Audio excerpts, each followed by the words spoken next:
Subhuti, what do you think? If a person were to offer the seven treasures filling the entire Trichilya cosm as Dana, how great would their merit be? Subhuti respectfully replied, Bhagavan, their merit would indeed be immense. However, since merit and virtue are ultimately without inherent nature, the Tathagata speaks of them as being great only as a conventional expression. The Buddha then said, if someone were to uphold even 4 lines of this sutra and expound them to others, their merit would surpass that of making such vast material offerings. Why is this so? Because Subhuti, all Buddhas of the past, present, and future, and the very Dharma of Anuttara Samyak Sambodhi arise from this sutra. Subhuti, what is called Buddha Dharma, is, in truth, not Buddha Dharma. This passage conveys the emptiness of all dharmas, emphasizing that true merit arises not from material generosity, but from the transmission of wisdom, prajna paramita. While dana of material wealth creates mundane merit, the act of transmitting the Dharma generates supramundane merit, which leads to ultimate liberation nirvana. Relying on the Dharma for liberation, the phrase relying on the Dharma for birth, means that the enlightened ones, having transcended all worldly attachments, attain liberation by depending on the Dharma expounded by the Tathagata. Just as a doctor prescribes medicine to cure illness, the Buddha's teachings serve as medicine to heal the afflictions, klesha of the mind. By practicing in accordance with the Dharma, one can become a Buddha. This is how one attains awakening.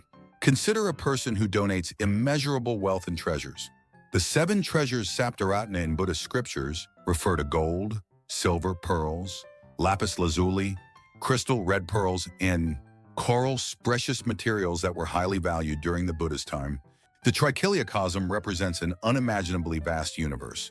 Akin to modern scientific understandings of the cosmos, if one were to make offerings filling this entire space, would their merit be great? Subhuti replies affirmatively, explaining that such merit is great only in a worldly sense. As it pertains to mundane merit rather than transcendental merit, the impermanence of worldly wealth. In Buddhism, true merit and happiness do not come from material wealth, as worldly possessions are inherently impermanent, anitya, and ultimately empty, shunya. Even the most generous material offerings pale in comparison to sharing and upholding the Dharma. Take, for example, the case of Sam Bankman-Fried, a billionaire who in 2022 had a fortune exceeding $30 billion, 43 trillion KRW. Yet within a year, he went bankrupt and was in prison. There are many stories of the wealthy losing their fortunes overnight. If wealth equaled happiness, why do so many wealthy individuals suffer? The more one possesses, the more one desires. Without contentment, Santusti, one is never truly happy. Human existence itself is fleeting.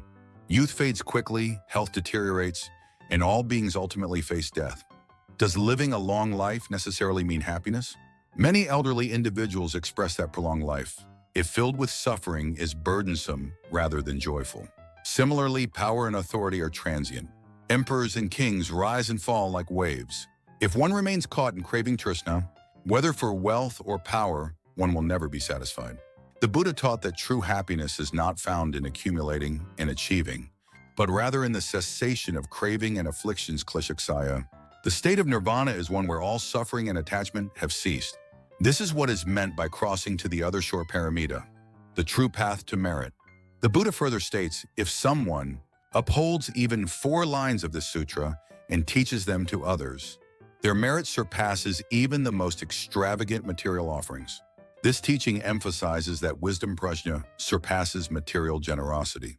Wealth can alleviate temporary suffering, but without wisdom, people remain trapped in the cycle of samsara. Even if a king provides abundant food and shelter to his subjects, without guiding them to the path of awakening, their fundamental suffering will persist. The true value of Buddhist practice. Many mistake temples and grand monastic halls as the essence of Buddhism. However, true merit does not lie in large-scale temple constructions, but in the preservation and propagation of the Dharma. The Dalai Lama once rebuked a monk who had constructed a massive monastery, saying, "A temple only needs to provide shelter from the rain. What is the purpose of such extravagance?" He emphasized that the true value of a temple lies in the teachings it houses, not its physical grandeur. Similarly, in our lay lives, we should work diligently without being enslaved by greed. We should earn honestly, live simply, and use our wealth to support those in need, rather than hoarding it for material indulgence. A life driven by craving trishna is ultimately hollow and illusory like chasing a mirage. If one does not recognize this truth, one will live in delusion moha and regret their wasted life upon death. The futility of material pursuits.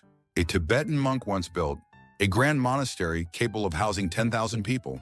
During the inauguration, the Dalai Lama delivered a speech and then turned to the abbot, asking sternly, "Why have you done this? A temple only needs to provide shelter from the rain." The Dalai Lama emphasized that resources should be directed toward compassionate action, karuna rather than grandiosity. A temple does not derive value from its size, but from the depth of dharma that flourishes within it. A small, humble monastery where monks diligently cultivate the path is far more valuable than a massive, empty structure. Similarly, lay practitioners should strive for a balanced livelihood, earning just enough for sustenance without excessive ambition. When wealth exceeds necessity, it should be directed toward charity and social good. In the end, wealth and status hold no ultimate value, only the wisdom and virtue one cultivates endure beyond this lifetime. If one lives solely in pursuit of desire, one remains trapped in suffering. Understanding the impermanence and emptiness of all phenomena leads to liberation. This is the essence of the Buddha's teaching.